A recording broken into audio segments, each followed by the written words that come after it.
این قوره با رنگ سبز طبیعی خودش با طعم بسیار عالی، بدون اینکه نرم بشه یا کپک بزنه، خیلی طبیعی و عالی مونده. الان 1 سال از نگهداری این قوره داره میگذره.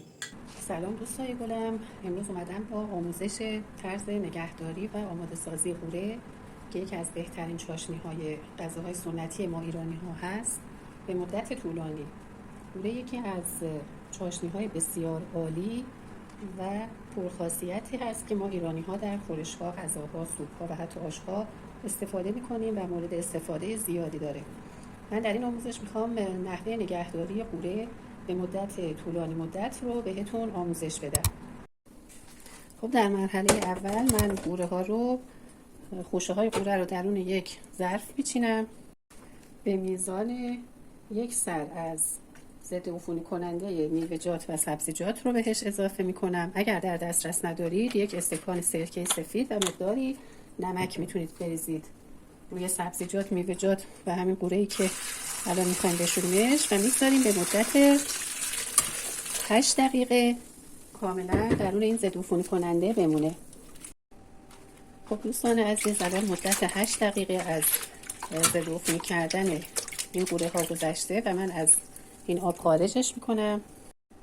خب دوستان عزیز، همینطور که ملاحظه میکنید این اولین آبی که شسته شده کدر و کثیف هست. یه گلای و اون چیزایی که روی گرد و خاکی که روی قوره ها بود رو گرفته کاملا، ببینید. و حالا مرحله دوم شستشو رو انجام میدم.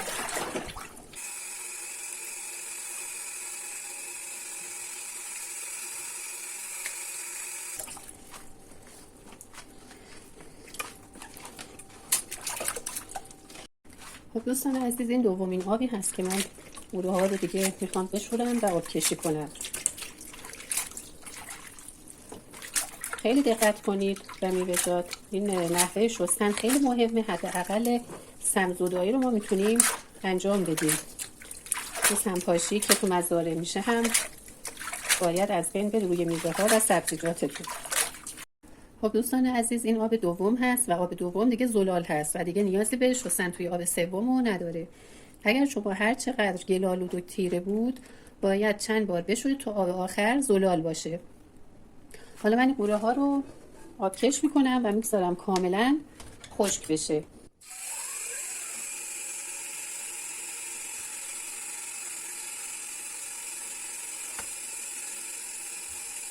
قوره رو تمیز شستم، گذاشتم کاملا آبش رفت و خشک شد و حالا باید دونش کنیم به این صورت و باید طوری دون کنید که حتی این چوبای کوچیک بالای قوره هم داخلش نمونه، چون باعث تلخیش میشه.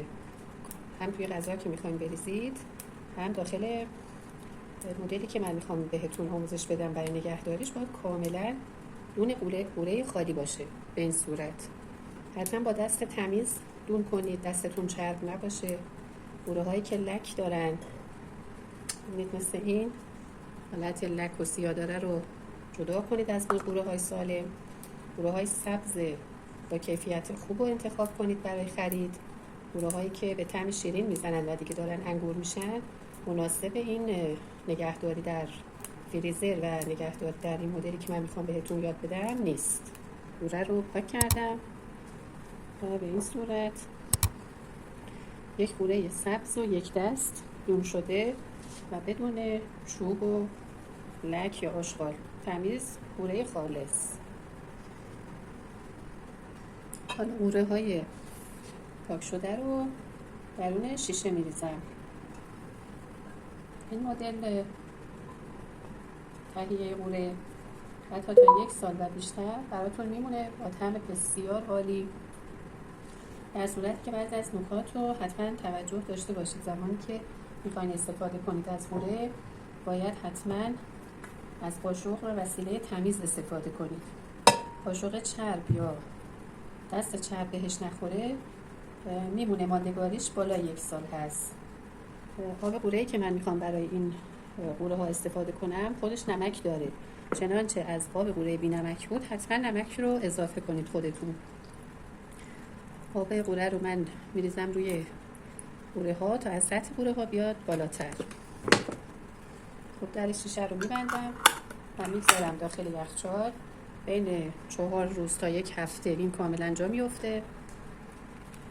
آب قوره به خورد قوره میره و طعم خوبش رو چند برابر میکنه و ماندگاریش رو هم زیاد میکنه. یعنی ماندگاری این قوره به این روش نگهداری تا 1 سال و بیشتر هم توی یخچال میمونه. من اینو میذارم داخل یخچال و هر زمانی که بخوام برای چاشنی غذاها استفاده کنم ازش میارم و یک مقداری توی ظرف میریزم، استفاده میکنم و دوباره برمیگردونم توی یخچال.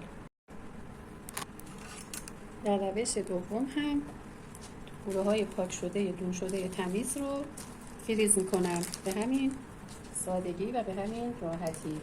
حالا بعضی از دوستان داخل آب داغ شاید بریزن، بعد آب سرد که اصلا نمیشه، قوره خراب میشه، یا اینکه تفتش میدن داخل روغن. میگن که ترشیش زودتر آزاد میشه. اون دیگه نسبت به سلیقه خودتون هست. هم به این صورت حتما هوای داخل پاکت رو هم بگیرید، داخل کیسه فریزر هواش رو بگیرید. زمانی هم که منجمد میشه، هر زمانی که میخواید استفاده کنید از یخچال میارید بیرون، مقدار مصرفتون رو برمی‌دارید و سریع برمیگردونید داخل فریزر.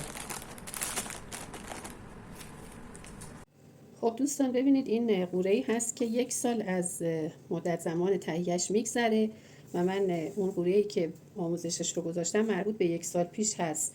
چون از زمانش گذشته بود دیگه موفق نشدیم آموزشش رو بگذاریم و این همون قوره‌ای هست که من آموزشش رو براتون گذاشتم و 1 سال داره از زمان تهیهش میگذره. ببینید چقدر عالی و خوب و با کیفیت، بدون اینکه کپک بزنه یا تغییر رنگ بده، سبز و بسیار عالی مونده. خب همونطور که دوستان عزیز ملاحظه می‌فرمایید این قوره با رنگ سبز طبیعی خودش با طعم بسیار عالی، بدون اینکه نرم بشه یا کپک بزنه، خیلی طبیعی و عالی مونده. الان 1 سال از نگهداری این قوره داره میگذره. همونطور که میبینید بسیار سفت و طبیعی مونده. خیلی عالیه طعمش. به نظر من تهیه قوره در آب خود قوره بسیار عالی تر از نگهداری در نمک و سرکه هست و بسیار چاشنی خوش‌طعمی هست برای خورش‌ها و غذاهامون.